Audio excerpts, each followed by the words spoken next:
Bonjour à tous et bienvenue sur notre nouveau podcast.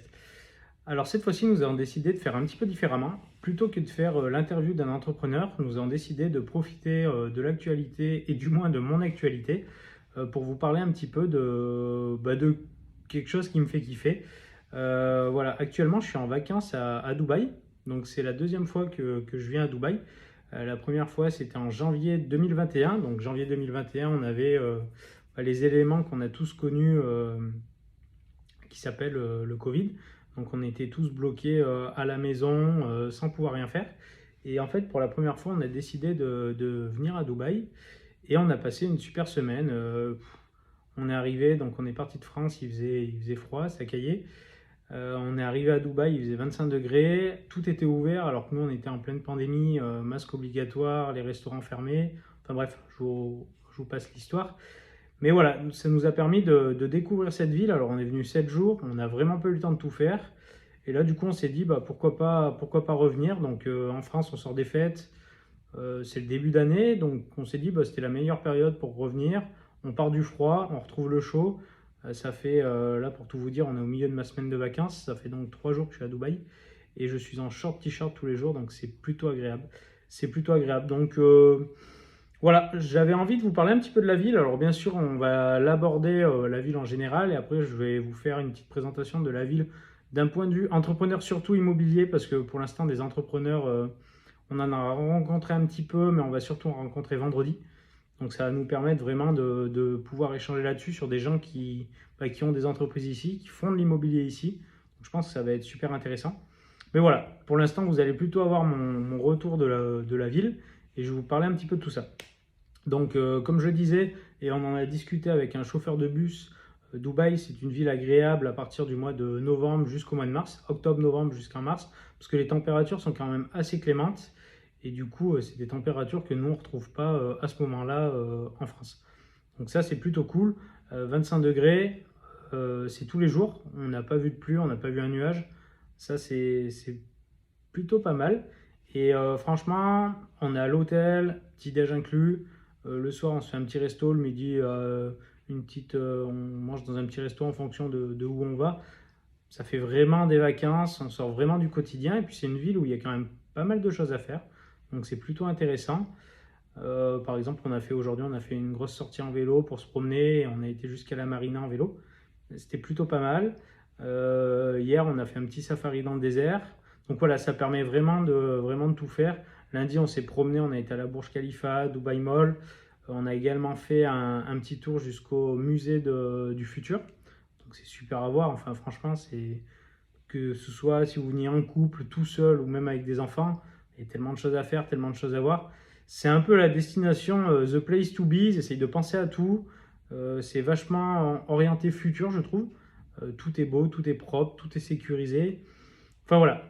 D'un côté, d'un point de vue entrepreneurial, je trouve que c'est pas mal de partir en début d'année. Ça permet, alors Dubaï ou une autre destination, ça permet vraiment de faire une coupure avec l'année que vous venez de réaliser, de faire un petit peu votre bilan, également de faire un petit peu vos objectifs. Ça permet de sortir du quotidien, de prendre un peu le temps de respirer et de voir comment vous allez organiser cette nouvelle année, qu'est-ce que vous allez mettre en place. Voilà, je trouve que ça permet vraiment de se poser, de prendre le temps de réfléchir, et puis c'est quelque chose qui est pas mal. Donc voilà, j'avais noté, donc je ne vous cache pas, j'ai fait quelques notes, j'ai essayé de travailler un petit peu. Donc faire mûrir de nouvelles idées, ça peut être également l'occasion de prendre du recul sur ses business et se dire, tiens, ça j'y avais pas pensé, on va peut-être l'organiser comme ça, dès la rentrée, dès mon retour. Voilà, ça permet de progresser là-dessus. Donc je pense que ça peut être pas mal. Donc pour en revenir à ce que je vous disais sur Dubaï, c'est un peu la ville du futur. J'ai l'impression qu'ils sont en avance sur tout. Alors moi je vis au fin fond de l'Auvergne, donc je ne vais pas vous dire que par rapport à chez moi ils sont en avance. Par rapport à ce que je vois sur Paris, on y allait il n'y a pas longtemps, en termes de métro, en termes de tram, enfin j'ai l'impression qu'ils ont 30 ans d'avance sur nous. Alors comme nous on aurait 30 ans d'avance en allant dans certains pays, je sais pas, peut-être en Indonésie ou autre, où ils sont peut-être un peu en retard sur nous. Là, par contre, nous, on est complètement dépassés et ça, il n'y a pas photo. Eux, ils ont vraiment, dès qu'ils veulent quelque chose, ils le font, ils y vont à fond et puis ils se posent pas de questions. Et puis, un minimum, ça marche. Donc, c'est un peu la ville du futur, ce que j'ai noté. C'est un des rares endroits où on voit des buildings en tout genre, et alors ça, je trouve ça ouf au niveau de l'architecture. Alors après, pour ou contre des grands buildings, c'est vraiment pas le débat. De toute façon, j'ai aucune connaissance, donc je serais incapable de parler de ça. Moi, ce que je vois, c'est on a des buildings qui tournent en spirale, on a des buildings avec des arches au milieu. Enfin, au niveau de l'architecture, ça me paraît ouf à réaliser. Et du coup, je me dis, enfin, même dans des jeux de simulation, de création de ville, je ne sais pas si je serais capable d'en arriver là. Et je me dis, là-dessus, les architectes ont vraiment un coup d'avance. Et puis que ce soit la construction de la Burj Khalifa, qui est quand même là, à ce jour, il me semble encore la plus haute tour du monde, 828 mètres. Enfin, j'ai regardé un reportage pour la réaliser. En termes de technologie, puis pour se casser la tête, c'est vraiment compliqué. Après, on a les malls. Alors après, voilà, je vais éviter toute polémique, que ce soit bien ou pas bien. C'est pas le débat. Moi, je suis plutôt là pour présenter la ville. Les malls, on se retrouve avec un mall où il y a un aquarium. Celui où il y a l'aquarium, on s'est perdu dedans. On a peut-être mis un quart d'heure à en sortir parce que bah, justement, s'il y a des magasins de partout, dès qu'on croit que c'est fini, il y en a encore. Enfin bref, ça s'arrête jamais. On a le mall avec la piste de ski. Bien ou pas bien, bah, ça vous en ferez votre idée, mais ça reste ouf. Les magasins de luxe, il y en a à l'appel. Enfin, hormis à Paris, peut-être rue des Champs-Élysées ou enfin, les plus grosses rues où on a autant de magasins. J'en ai rarement vu autant réunis au mètre carré. Il y a le musée du futur, c'est juste en termes d'architecture, c'est juste ouf. On a vu un poisson voler, on savait même pas comment. Il n'y avait pas de fil, rien. Voilà, j'ai toujours pas compris comment ça marchait. Alors, un domaine qui me plaît un petit peu plus, c'est là où on a je trouve, le plus de supercars au mètre carré. Ce soir, on est allé manger chez Nosret, je sais pas si je le dis bien. Bref, celui qui fait ça, vous reconnaîtrez. On est sorti sur le parking, il y avait 3 Lambo, un Urus, 2 Ferrari. Voilà, sur 30 mètres carrés. Enfin, c'est juste. Nous, à Clermont, on aurait eu 2 Golf, 3 Peugeot et puis une Clio qui traînait. Je pense que ça aurait été le bout du bout. Donc forcément, voir ça, c'est beau. C'est beau. Bon, des gros yachts, hein, on en a vu. On a même vu un gros navire qu'ils ont transformé en hôtel. Donc le bateau ne navigue plus et reste vraiment à quai et sert d'hôtel. Donc ça, c'est juste ouf. Bref, j'ai un peu trouvé que c'était la ville bah, de tous les superlatifs. Hein. C'est toujours plus grand, toujours plus beau. Voilà, c'est la ville de la consommation aussi. Donc, ce point-là, je vous laisserai seul juge de ce côté-là. De ce que j'ai noté, d'un point de vue entrepreneurial, moi, je trouve que ça fait du bien. Parce que on est dans un pays, alors en France, je parle pour moi, où j'ai toujours l'impression ben, que les entrepreneurs se font taper dessus, que on a sans cesse un petit matraquage qui est là et qu'on nous empêche un petit peu d'évoluer au lieu de toujours nous pousser. Il y a toujours quelqu'un qui sera plutôt là à nous rabaisser. Et ici, alors, j'ai pas rencontré 1000 entrepreneurs, mais ici, de ce que je vois, j'ai tendance à croire que si on souhaite quelque chose, on a forcément plus les moyens et plus la possibilité de le réaliser que nous en France, on va peut-être être un petit peu tiré en arrière. Là, j'ai l'impression que ça marche un petit peu mieux. Je vous en dirai plus. Alors, je vous en dirai plus vendredi quand j'aurai rencontré bah, les autres entrepreneurs. Ça va être sympa, je pense. Moi, je trouve que ça fait du bien de voir la réussite, de voir ne serait-ce que la Burj Khalifa. Hein. Alors, ça a coûté. Ils ont des planches à billets, je pense, énormes. Ils ont le pétrole, donc déjà, ça aide un petit peu pour se développer. Mais voilà, ils ont décidé du jour au lendemain de vouloir faire la plus grande tour du monde. Et ils l'ont fait. Et là, le changement de la ville, c'est juste ouf. Et aujourd'hui, on est quand même passé dans des endroits où, ben, de loin, on voyait les grandes tours, les gratte-ciel, la Burj Khalifa et compagnie. Et puis nous, on était à des endroits où on est passé dans des petites rues en vélo ou sur le bord de la plage. Et ben, il y avait des petites maisons sympas. Il y avait la plage de l'autre côté. J'y suis jamais allé, mais des vidéos que j'en ai vues, j'ai l'impression que ça ressemblait à la Californie. Ou avec enfin, la petite vue qu'on voit où les mecs passent en vélo ou s'entraînent en courant. Et puis on a les mecs qui sont dans un home gym extérieur en train de s'entraîner à faire de la muscu. Il y a la plage qui est de l'autre côté, les petites maisons. Enfin bref, j'ai vraiment eu cet esprit. Je vous montrerai, enfin, vous allez voir, il y a des vidéos derrière, vous allez pouvoir vous rendre compte. Et franchement, c'est juste ouf. Alors après, au niveau de la ville, sur les 12 derniers mois, Dubaï, son PIB a augmenté de 2,8%. Quand on voit nous ce qui se passe en France, ça nous fait légèrement rêver. Autre point qui m'a semblé super intéressant, notamment pour tous ceux qui font de la location et de la location courte durée, j'ai réussi à trouver les taux d'occupation des hôtels. Sur l'année 2023, ils ont atteint 78% de taux de remplissage, ce qui est juste énorme. À savoir que c'est une moyenne, donc j'imagine que certains font beaucoup plus, et tant mieux pour eux. J'ai regardé également sur les Airbnb, le taux de remplissage était à peu près similaire. Donc voilà, les petites infos que j'ai notées, Dubaï est l'une des villes dont les habitants sont les plus heureux du monde. Forcément, quand on voit les services qu'ils proposent, la sécurité, et puis après, je pense que les impôts, ça aide un petit peu, notamment peut-être pour des gens comme nous qui venons de l'extérieur et qui arrivons ici. Le fait de ne pas avoir d'impôts, ça peut peut-être aider, je ne sais pas. Je ne m'en rends pas bien compte. Mais déjà, la sécurité, on est dans une ville propre, dynamique. D'ailleurs, en termes de dynamique, j'ai noté, ils ont prévu, alors forcément avec toutes les constructions, en termes de bilan carbone, ils ne sont pas très bons. Et j'ai vu qu'ils ont prévu d'être neutres en 2050. Et quand j'ai vu les budgets qu'ils mettaient pour être neutres en 2050, ils vont y arriver. Ils vont y arriver parce que c'était, je crois, un tiers du PIB français qui mettait uniquement pour ça. À savoir qu'ils ont réalisé la plus grosse centrale photovoltaïque au monde actuellement. Alors après, il y a débat, hein, c'est bien, c'est pas bien. Voilà, moi je vous expose les faits, mais c'est juste ouf, je trouve. C'est juste ouf. C'est-à-dire qu'à partir du moment où ils mettent un curseur quelque part, ils ne le mettent pas à 50%. C'est 100% nos limites, et puis ça va jusqu'au bout. Donc à savoir que tout ça est décidé plus ou moins par l'émir de Dubaï. Je vous passe son nom, enfin son nom c'est Al Maktoum, donc ça c'est la partie plutôt facile. Je vous passe le reste de son nom qui est plus compliqué. Eux, ils ont pour ambition en 2040 de quasiment doubler la population. Aujourd'hui, on est à 3,5 millions. Ils ont prévu de monter à 7 millions. Et c'est là où je fais un parallèle avec l'immobilier. C'est qu'en fait, ils expliquaient que s'ils souhaitent monter à 7 millions, ils vont avoir du manque de logement. Donc je pense que pour ceux qui souhaitent investir, Dubaï, ça peut être bien sympa. Sachant que dernièrement, avec tout ce qui se passe, les guerres et compagnie, il y a pas mal de Russes qui se sont permis de venir à Dubaï, tous ceux qui avaient un petit peu d'argent. Notamment, j'ai lu sur certains blogs qui expliquaient que la marina, c'était beaucoup maintenant habité par les Russes et que du coup, la mentalité avait un petit peu changé.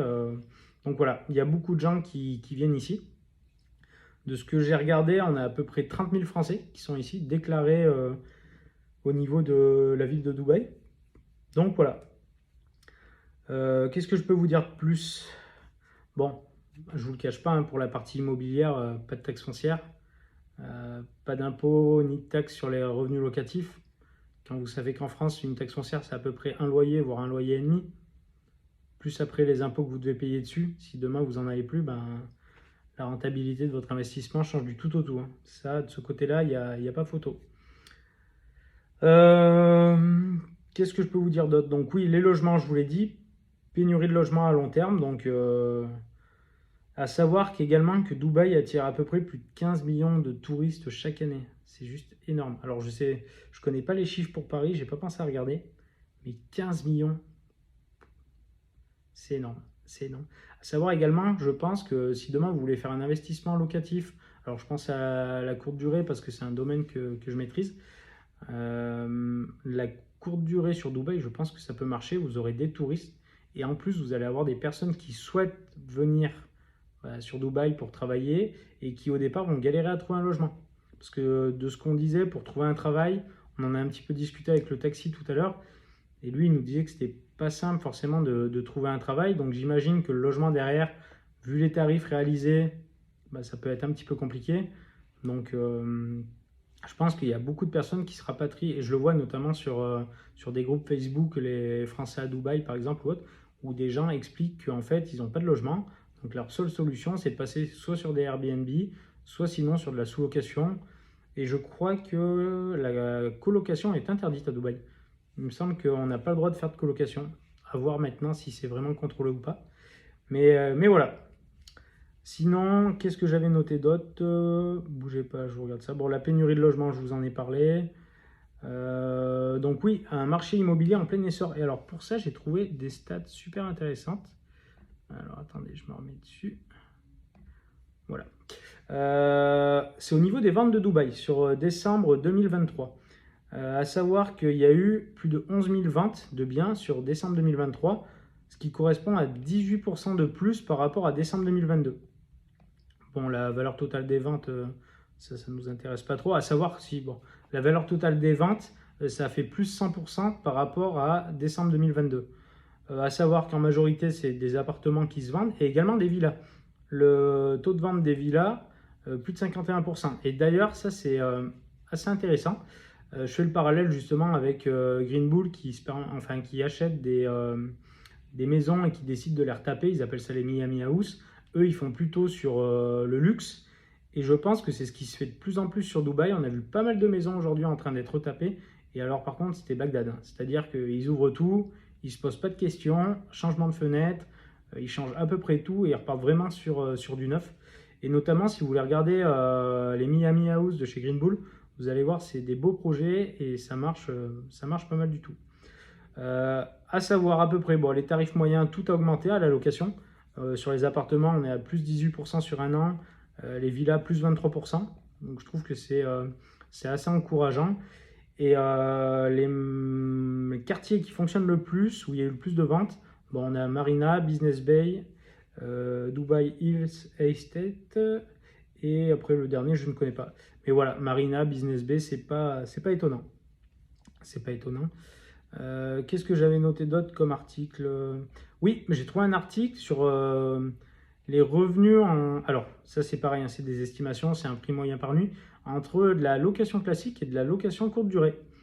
Je ne trouve pas la différence saisissante. Par exemple, c'était pour un T1 sur Dubaï Marina, en location longue durée, ils annoncent 7300 AED, ce qui correspond, donc il faut diviser par 4. Donc ça doit faire 1800-1900 euros, on va dire. Et si vous passez un Airbnb, ils annoncent 8704 AED. Donc ça, c'est en moyenne, ils considèrent un taux d'occupation à 67%. Vous voyez déjà que les hôtels font 78%. Donc je pense que c'est à prendre avec des pincettes. Mais voilà, 8704 AED, ça fait un petit peu plus de 2100-2200 euros. Donc je trouve que la différence, elle n'est pas énorme. Alors après, est-ce que dans les revenus Airbnb, ils enlèvent les frais de conciergerie, qui peuvent parfois être élevés? Je ne sais pas. C'est ce que j'ai noté. Après, je n'ai pas rencontré quelqu'un qui faisait du Airbnb. J'ai hâte de le faire. Ça peut être super intéressant. Ça peut être super intéressant. Sinon, je refais un petit tour. Je pense que je vous ai à peu près tout dit. Toc. À la limite, si ça vous intéresse, on essaiera de faire intervenir quelqu'un qui peut vous parler de la location courte durée à Dubaï. Ça peut être hyper intéressant. Voilà, là je retombe un petit peu sur les chiffres que je vous ai évoqués. L'hôtellerie à Dubaï a outrepassé ses performances d'avant la pandémie. Donc c'est ça qui est plutôt énorme. Et taux d'occupation parmi les meilleurs mondiaux, s'élevant en moyenne à 78%. C'est juste ouf. Ça veut dire qu'ils arrivent à faire autant que nous dans des Airbnb.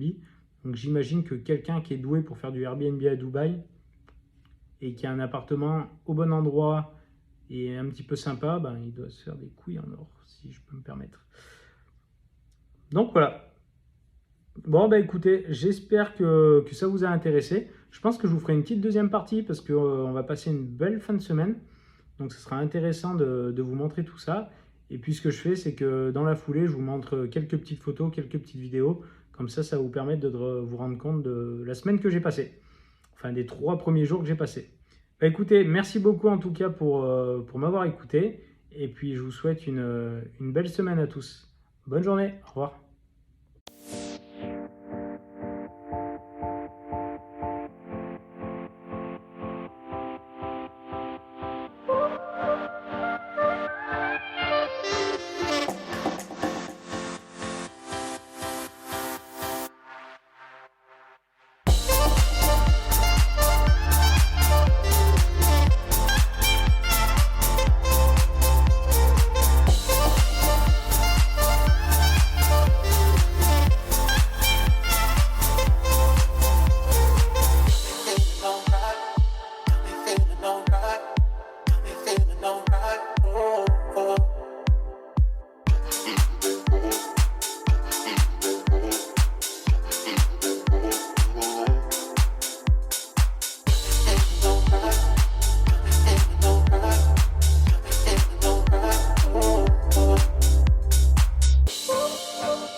don't know.